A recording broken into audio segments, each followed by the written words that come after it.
Today I'm going to show you what's inside of the Nissan QR25 engine and how it works. Now, this is the common 2.5 liter 4-cylinder engine that Nissan has actually been using for more than 20 years. This particular one is out of a 2014 Nissan Altima that a drunk guy crashed and totaled the car. So this engine is actually a good engine. Now these engines have had their issues over the years, especially in the older models. We're going to tear down and go through everything just to see how it works. Taking a look around here, you can see we've got a plastic valve cover at the top here, an aluminum head and an aluminum block. Your alternator would be here and the AC compressor would be situated here, and this would be the front of the vehicle. Coming around the back here, you can see the intake is actually facing the firewall at the back of the vehicle. Underneath this timing cover here, there is a timing chain setup, and I see 3 variable valve timing solenoids, so it'd be interesting to see what that controls. Coming around the back side here, we do have a plastic intake plenum. We got the throttle body over here, and this engine only has port injection only with the fuel rail at the top here. I'm going to begin this teardown by removing some of these accessories in the way, such as this wiring harness. Let's remove these clips, and we'll just carefully disconnect these cam sensors here. Alright, hopefully I got all the clips and connectors out. See if I can fish this out of here. In order to get the valve cover and timing side out, we got to remove this engine mount. Next up, I'm going to work on the valve cover. I need to remove these 2 PCV hoses. Bunch of 10mm bolts going all the way around for the valve cover.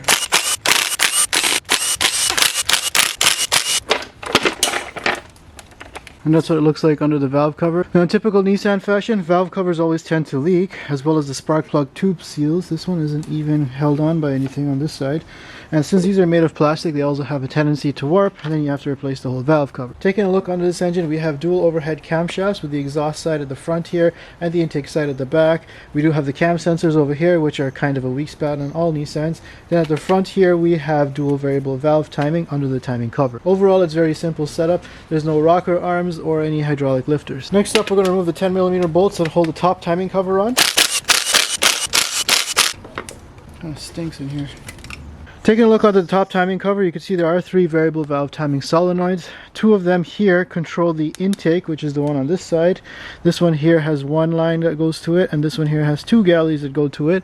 And then this one here only has 1 variable valve timing solenoid for the exhaust side. Now taking a look under that top timing cover, you can see we've got our dual overhead cams, and these work with variable valve timing. If you want another video on how that works, click the link above. Now here we do have the timing chain, and we've also got the timing chain tensioner over here. But before I take that off, I'm going to try to see if I can crack the crank bolt loose. Alright, I've jammed this breaker bar in here. Let's see if we can get this crank bolt loose. Alright, that wasn't too bad. Let's see if we can get this crank off of here.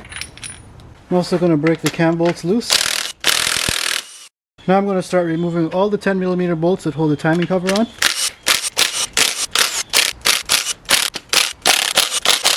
So here's one thing I hate about a lot of timing setups on engines. The fact that in order to remove the timing cover, you actually have to remove the lower oil pan first because the bolts go up in from underneath. I'm going to try to remove those bolts and see if we can snake this timing cover off. If we can't, then we're going to have to flip the engine upside down. Before all that, we're going to have to remove this water pump, which is thankfully just driven off the serpentine belt external to the engine, as opposed to the Nissan VQs where it's inside driven off the timing chain. Move this dipstick out of the way. Bunch of 12mm bolts.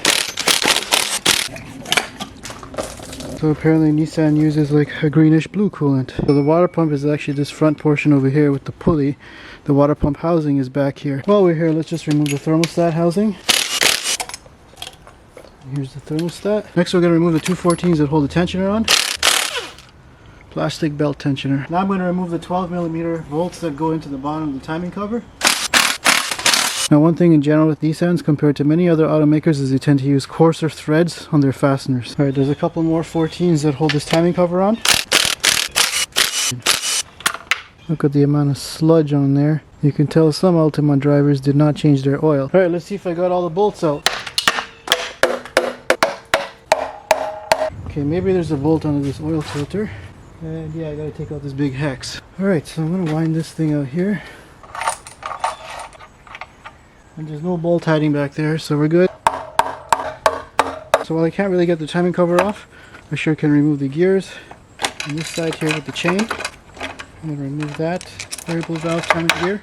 Ow, my foot! So with the timing cover loose and the cams out of the way, I'm going to remove this intake plenum next. So we're going to start by removing these nuts over here. Alright, let's see if we can pick this off. Here we go. Just a couple more hoses to disconnect. Coming around the back of the head here, you can see we have a plastic water inlet, which I don't like because they crack. Here are the two lines here that go to your CVT cooler / warmer. And we've got the two other lines here that will go to your throttle body. And then at the back here, the two lines that goes to your heater core. And we've got our coolant temp sensor over here. I'm going to go ahead and unbolt this from the back of the block. And peel that off.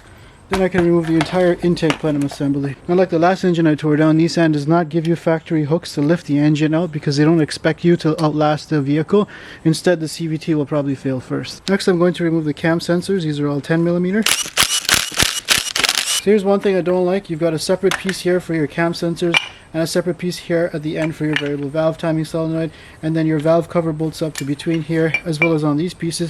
It just makes for multiple interfaces with multiple gaskets, which means you have multiple points of failure that could leak. It could have just made it all into one valve cover like the older cars. Now for the past 20 years since this engine came out, it's always been using port injection.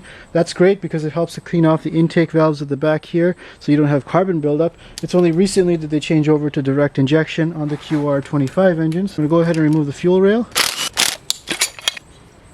There's always gasoline in there. Whoa! Well, my wife's going to say I smell like gasoline. But that's what the end of the fuel injector looks like. If you want to know a little bit more how fuel injectors work, check out my video linked above. Alright, next up I'm going to remove all the 10mm bolts that hold the camshafts on.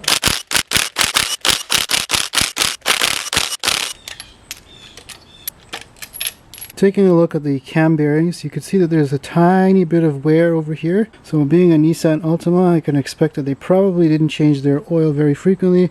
Although this is just a low mileage engine, it's already showing a little bit of wear on the bearing. Now we just got to pry off these camshafts here. Oh shoot, I was bringing some force. Here's one camshaft for the intake. Holy, those cam buckets look purple from here. Here's the other camshaft. Now the head bolts on this thing are actually pretty tight, so I'm going to turn the engine 90 degrees so I can crack them loose on its side. Alright, not too much mess. So the head bolts on these are an E-Torx E20 socket. Dang, these are tight!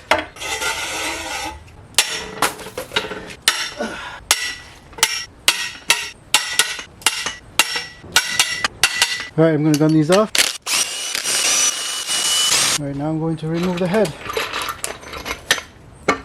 There's nothing much to this block. It's just very simple aluminum block with an open deck design. We're going to go ahead and flip this over and take off the bottom end. No, look at the oil. Okay, we got a big mess of oil here. Got my wife's nice soft sleeping dress here. I'll go ahead and sap that up. Hopefully it doesn't find out when she sees an oil stain on the driveway. Alright, taking a look at the bottom of the oil pan here, you can see these still use a traditional steel oil pan as opposed to plastic or aluminum. And wherever this guy crashed his car was probably in the bushes or something, and it grazed up the oil pan pretty good.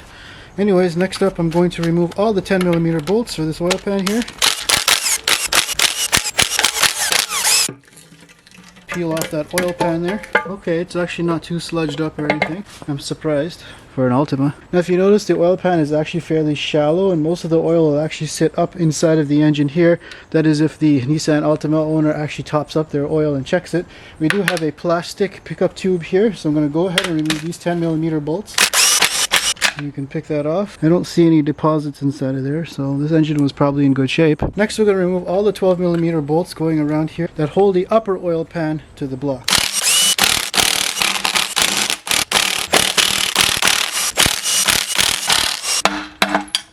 Looks like I broke a part of it.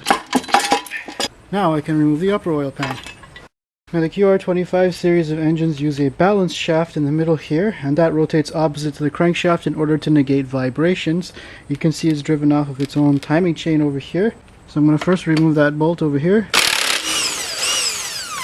I'm going to go ahead and remove these E-Torx E12 bolts that hold the balance shaft to the block. Wow!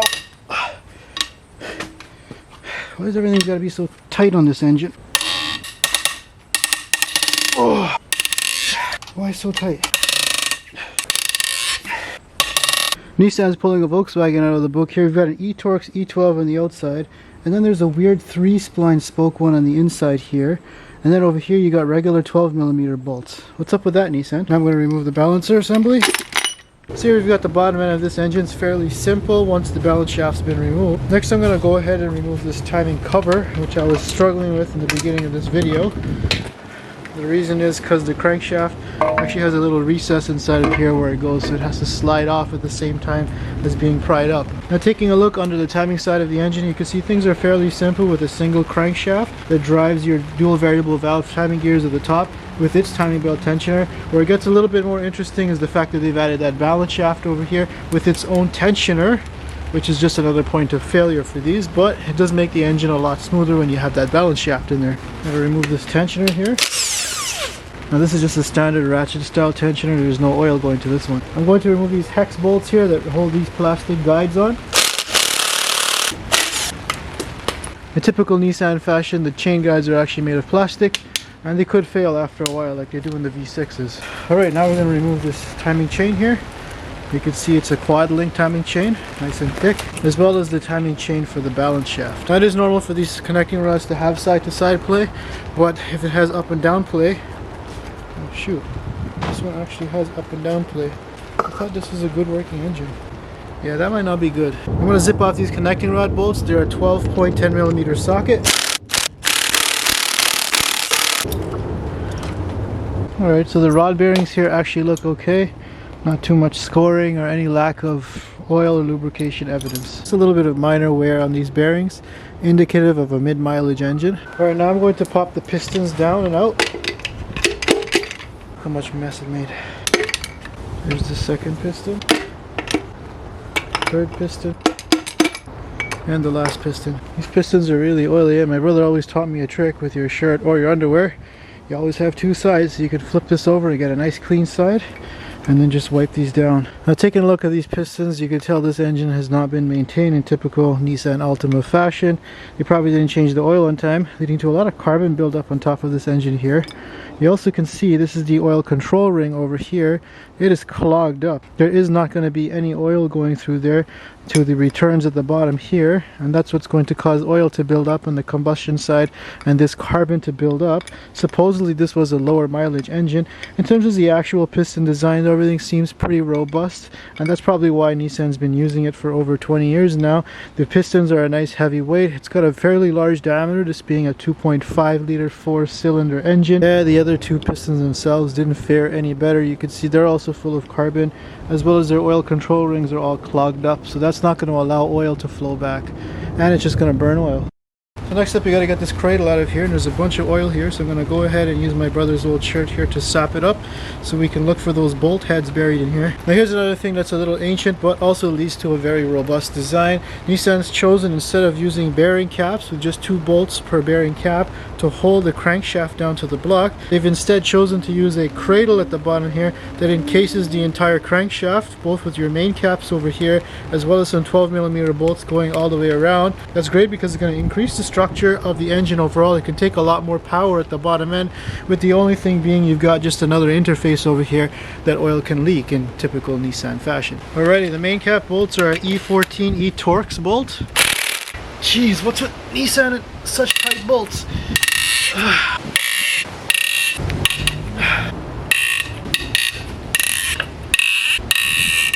Alright, let's run these up. Alright, next let's remove these 12mm bolts all the way around the ladder. So I actually bolted the engine stand in the wrong spot here against this ladder. Alrighty, now we can lift off this lower ladder frame. Alright, so here we've got the crankshaft rotating assembly. I'm going to go ahead and first remove this crankshaft seal. This is actually a pressed-in design. And then I can go ahead and remove the crankshaft. Alright, now I'm going to go ahead and remove this block from the engine stand. So here I've got all the engine components laid out here. Let's take a closer look at how this works. Now we're going to start at the bottom here with the stem steel oil pan. There's nothing much to see here other than they've added this extra piece here to the oil pan threads to prevent it from stripping out when you use an impact gun at those quick lube places in the 1 or 2 times that the Altima owner decides to actually change their oil. Now if there's any oil actually left in that oil pan, it's going to make its way to this upper oil pan over here, where it's going to get sucked up through the pickup tube in this hole over here. Also to note that this actually has a small engine mount underneath the vehicle. That'll prevent rocking motions of the engine, and it's actually designed to break off in a collision to send the engine flying underneath the vehicle as opposed to in the driver's lap. Now, speaking of the timing chain cover, you can see here is where the oil is going to come in. The crankshaft is going to rotate, allowing fluid to flow. It's going to go back out to the oil filter, come back in through here, and then into the block. You can see again this engine has a lot of interfaces where oil can leak. Inevitably the timing chain cover is going to be one of them. Now the end of the galley on the block here actually houses the oil pressure sensor way up at the top. Typically they're a little bit further down in the oiling system. Now, as I've mentioned before, the ladder frame design that sits at the bottom of the engine is good for strengthening the block and improving reliability while keeping things lightweight, but it doesn't have any functional purpose when it comes to the lubrication system, with the exception of the dipstick hole. Now, taking a look at the block here, you can see here's the entrance from the timing chain cover where that oil is going to come in. We have a small oil cooler here which is going to exchange heat with the engine oil coolant, and then it's going to send the oil back into the engine through this oil galley. We can pop this off here, and here you can see that oil cooler, oil in and oil out, and the same thing over here on the block. Now oil from the oil cooler is then going to be sent down this main oil galley, which you can see running across the engine over here, where it's going to be sent to the crankshaft. Taking a look down inside of here, you can see that that main oil galley is going to feed these sprayers, which are going to line the cylinder walls with oil to lubricate the pistons moving up and down. You've also got these holes here in the crankshaft bearing that are drilled down to tap into that oil galley to feed it some oil. Additionally, I found this dummy sensor over here to warn the Altima owners when they're out of oil, but this is something that typically gets forgotten anyway, so what's the point? There's also a crank position sensor down here and a knock sensor over here. Now, overall, though, this engine is a very standard, simplistic design, very similar to other Japanese and Korean makers. In terms of its layout, Nissan's actually been perfecting this over the years, and some of the problems that have been common with the older models have actually gotten a little bit better, although the owners themselves haven't really caught up with that. Now, this engine did not fail, and therefore the crankshaft is actually in pretty good shape.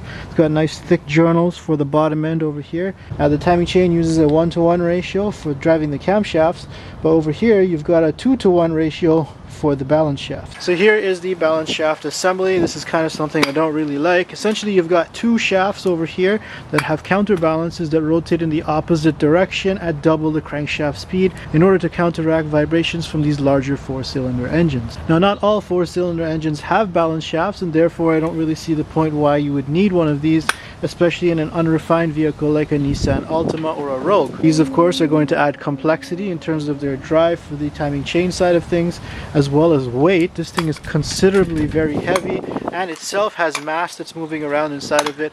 I think it's just something that you could probably do without, especially if it's not a luxury vehicle like a Mercedes. And maybe you could spend the money more on isolating bushings for your engine mounts, control arms, body mounts, as well as sound deadening to make the ride more refined. Alright, next up we come to the engine head. Here you can see we've got a 2-layer steel gasket. It's kind of grungy though and sort of sludgy, not very clean. Now, looking under the head, you can see a very simple design with 4 valves per cylinder, and the top of the combustion chamber has a sort of V shape to it. Here you get the intake valves and the exhaust valves. They're overall in good shape with the exception of a little bit of carbon built up on the intake valves. You can see that the piston has a matching profile over here when it comes up to top dead center to give you your compression ratio. In addition, you've also got this oil feed here for the variable valve time system at the heads. Now, the top of this Altima engine, you can see we have these valve buckets, which are going to provide the interface between the camshaft and the valve stem itself, which means that you're going to have to do a valve adjustment on this engine, although I don't think the transmission on this car is going to outlast the engine in order to do that. Taking a look down inside of the intake valves, you can see that they are actually pretty clean at the back of the valves. They don't have too much carbon built up on them, and you can see exactly where the gasoline, which are in these holes over here, sprayed down inside of there to clean them out. That's the benefit of having port injection. Now, over on the exhaust side, it's worth noting the older versions of the QR25 had issues with the catalytic converter breaking apart, and because the exhaust pulses are going back and forth, it would actually suck some of that particulate down inside of the exhaust part, and then that would suck it into the engine eventually, causing major damage inside of the combustion chamber. At the front here, you can see the feed that goes to the timing cover for the variable valve timing, and look at the amount of sludge inside of here where the timing chain tensioner used to live. The timing chain tensioner for the camshafts are actually hydraulically powered, and you can see here These sludges building up here, either due to a lack of oil changes or someone put some stop leak in this engine. Now taking a quick look at the intake, you can see we've got a couple of extra stuff on here. There's the tumble control valve over here, which is going to move a series of valves inside of here to help promote air mixing when required. In addition, you've also got these extra flaps over here right where it mounts to the engine head. Now that is actually controlled by this actuator over here, and there's a sensor for it over here. Problem is there's small little screws that hold these flaps on, and on older versions of this engine these will actually back out and come loose, and then they'd be sucked down into the engine, once again causing engine damage. Now coming around the back here, you can see you've got a drive-by-wire throttle body, as well as the evap service port and the vacuum switching valve for your emissions equipment, which is going to bring in healthy air from your gas tank and vent it into your air intake. Now overall, you can see the QR25DE's got a fairly simplistic 4-cylinder design, just like many other 4-cylinders out there, although they've made some interesting decisions like the timing cover and the balance shaft inclusion, which I think they could improve upon. The overall reliability of this engine is pretty much average. I wish the same thing could be said about their CVT transmissions. Make sure you subscribe if you want to see more videos and engine teardowns just like this one. I think next video we're going to learn plastic welding to see if I can fix my brother's toothbrush. I don't want him to find out that I broke it.